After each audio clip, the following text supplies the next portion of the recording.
नमस्कार, जय श्री राधे, हर हर महादेव, शिव शंभू। जय श्री राधे, हर हर महादेव। आप सभी का स्वागत है। सादर वंदन, सादर अभिनंदन। आपका एस्ट्रो रुद्र राकेश द्विवेदी मैं सादर प्रणाम करता हूँ। बड़े जनों गुरुजनों को सादर नमन करता हूँ और छोटों को ढेर सारा शुभाशीष और शुभ मंगल कामनाएं आपके जीवन के लिए। आपका जीवन मंगलमय हो। ज्योतिष के इस विशेष महाकुंभ में मैं लेकर आ गया हूँ शुक्रदेव का एक गोचर। यूं तो शुक्रदेव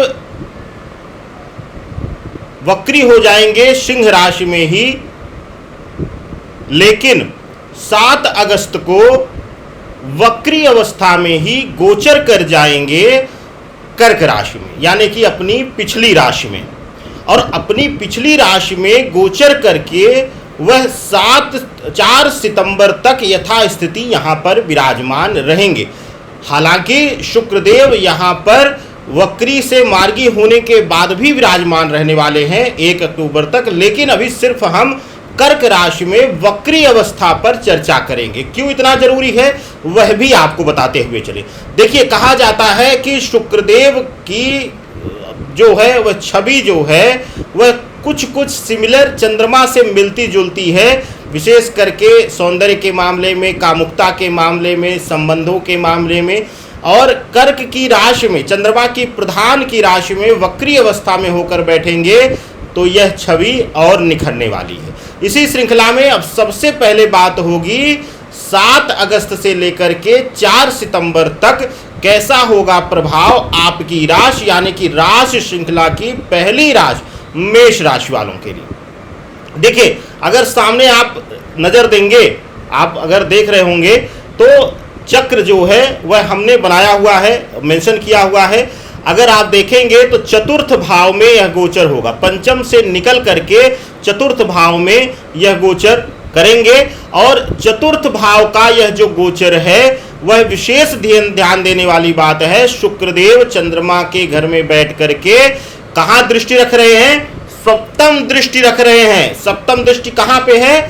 दशम भाव, यानी कि कार्य स्थान का भाव, कार्य स्थान के भाव पर दृष्टि रख रहे हैं। और दशम दृष्टि, दशम स्थान पर आपके दृष्टि होने से, सप्तम दृष्टि होने से आपका कार्य क्षेत्र भी प्रभावित होने वाला है। यानी कि आपके मातृत्व भाव से, आपके जड़ से लेकर, आपके अपने जीवन से लेकर के आपके कार्य क्षेत्र तक हर पहलू पर शुक्रदेव का यह वक्री अवस्था का गोचर प्रभावी रहेगा। इसी श्रृंखला में अब चर्चा करेंगे एक एक पहलू पर क्या होने वाला है मेष राशि के जातकों के लिए इस लगभग 1 महीने के समय में। लगभग आप क्या क्या आपके जीवन में होगा, क्योंकि यह जो गोचर है वह बहुत विशेष है। वक्री अवस्था में शुक्र का प्रभाव वैसे भी थोड़ा सा तीक्ष्ण हो जाता है। तो अब देखने को मिलेगा कि मंगल की राशि मेष राशि के जातकों आपके लिए क्या प्रभाव है। आइए नजर डालते हैं। यह गोचर सिर्फ शुक्र के ऊपर है, शुक्र के ही प्रभाव पर ध्यान दीजिएगा, मिश्रित प्रभाव नहीं। इस बीच तो काफी गोचर होने वाले हैं। अब शुक्र के प्रभाव पर ध्यान देते हैं। देखिए, चतुर्थ भाव में गोचर हो रहा है, पंचम से निकल करके आ रहे हैं तो थोड़ा सा नकारात्मक प्रभाव दे रहे हैं। किन किन विषयों पर? देखिए, गलत आकर्षण आपके प्रति खुद भी जनरेट होगा और स्वतः भी आप गलत दिशा में आकर्षित होंगे। इस तरीके का प्रभाव दिखाई दे रहा है। चतुर्थ भाव में गोचर होने की वजह से कुछ अपव्यय कराएंगे, हद से ज्यादा व्यय कराएंगे। एक चीज आप मस्तिष्क में विचार करके रखिएगा और इसको नोट कर लीजिएगा, एकदम से लॉक लगा लीजिएगा, नोट कर लीजिएगा कि आपके लिए शुक्र की भूमिका तय करना जरूरी हो जाता है। शुक्रदेव भौतिकता के कारक हैं। शुक्रदेव कर्ज लेकर भी लग्जरी मोबाइल, लग्जरी गाड़ियों के शौकीन बनाते हैं। जरूरी नहीं है कि शुक्रदेव आपको धन दें, लेकिन धन खर्च करने की कुवत और अपने आप को लग्जरी जीवन जीने की यह इच्छा या मनसा जरूर देते हैं, क्योंकि भौतिकता के स्वामित्व करते हैं ये। और भौतिकता का स्वामित्व करते हुए यह कई बार हमने देखा है अति व्ययी हो जाते हैं, अति व्यय कराते हैं तो कर्ज इत्यादि बढ़ जाता है। चतुर्थ भाव में वक्री अवस्था में बैठने पर मंगल की राशि आपके लिए, क्योंकि शत्रुगत राशि है आप, तो आपके लिए देखने को मिलेगा कि आप अति व्ययी हो जाएंगे। विशेष करके हो सकता है कि माता पक्ष से या फिर मातृत्व पक्ष के लिए या पिता पक्ष के लिए कुछ व्यय आप करें। इसके साथ ही अपने जीवन में अपनी भौतिकता की वृद्धि करते हुए आप हद से ज़्यादा खर्च करेंगे, जिसकी वजह से कर्ज, ऋण इत्यादि बढ़ जाएगा। इसके अन्यत्र अगर ध्यान दें विशेष रूप से, तो कार्य क्षेत्र पर इनकी दृष्टि पड़ रही है, तो वहाँ भी आप बहुत ज़्यादा दिखावे में आएंगे। अपने वर्क प्रोफाइल में, अपने कार्यस्थल पर, अपने ऑफिस के स्थान पर आप अपने सहयोगियों, मित्रों आदि में, अपने सीनियर के सामने भी अपना बहुत ज़्यादा दिखावा करेंगे, जिसकी वजह से आपके लिए मुसीबत आ सकती है। आपकी नौकरी कार्य क्षेत्र में भी मुसीबत आती हुई दिखाई दे रही है। अब बात होगी बिजनेस के लिए। बिजनेस लोगों के लिए कैसा प्रभाव दे रहे हैं? देखिए, शुक्रदेव व्यापार के स्वामित्व भी कहते हैं कि शुक्र बुध मिलकर महालक्ष्मी योग का निर्माण करते हैं, और महालक्ष्मी का योग निर्माण करके यह व्यापारिक दृष्टिकोण से व्यापारी बंधुओं को अतिशय लाभ देते हैं। लेकिन यहाँ पर चतुर्थ भाव में वक्री अवस्था में बैठ करके दसम भाव पर, कार्य भाव पर दृष्टि होने की वजह से यह देखने को मिलेगा कि आपके कार्य क्षेत्र में अब अगर आप व्यवसाय में पैसा बहुत ज़्यादा इस वक्री अवस्था में लगाएंगे तो पैसा ब्लॉकेज आएगा, पैसा रुक जाएगा, बंध जाएगा।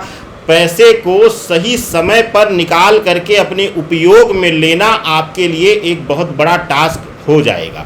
तो इस तरीके की समस्याएं आएंगी। अब वक्री अवस्था में मेष राशि वालों के लिए संबंध भाव कैसा होगा? देखिए, संबंध भाव में चतुर्थ भाव में शुक्रदेव हैं, तो वहां पर वक्री होकर बैठे हैं, तो एक चीज देखने को मिलेगी कि मातृत्व पक्ष के संबंध से थोड़ा सा शुभता देंगे। माता से जुड़े हुए रिश्तों पर, ननिहाल पक्ष से यहां से लाभ भी दे सकते हैं, यहां से शुभता देते हुए दिखाई दे रहे हैं। लेकिन पिता पक्ष, संतान पक्ष या फिर पत्नी भाव या प्रेमिका भाव से आपको प्रताड़ित करेंगे, पीड़ित करेंगे, आपको समस्या देंगे। आपके लिए नोकझोंक, लड़ाई झगड़े इत्यादि संबंधों में देखने को मिल सकता है।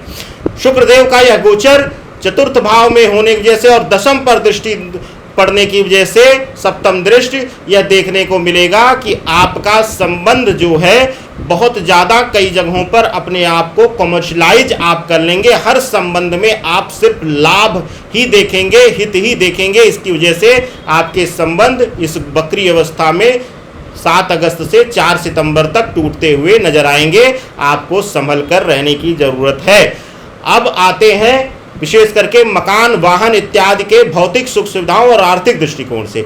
आर्थिक दृष्टिकोण से यह गोचर वक्री अवस्था का आपके लिए बहुत शुभकारी नहीं होने वाला है। उसका एक मूल वजह है कि इस समय आप अति व्यय करने वाले हो जाएंगे, व्यर्थ के व्यय करेंगे अपने ऊपर, लग्जरी चीज़ों पर, या हो सकता है कि चतुर्थ भाव में वक्री होकर बैठा तो मातृत्व भाव से भी कुछ व्यर्थ व्यय कराए, चाहे वह हो सकता है स्वास्थ्य की वजह से, मेडिकल सर्विसेज भी कराए, या मातृत्व भाव के लिए कुछ आप अपने प्रेम को दिखावे, क्योंकि इस समय आप अपने आप को दिखावे की ज़िंदगी में ज़्यादा जिएंगे, वास्तविकता में कम।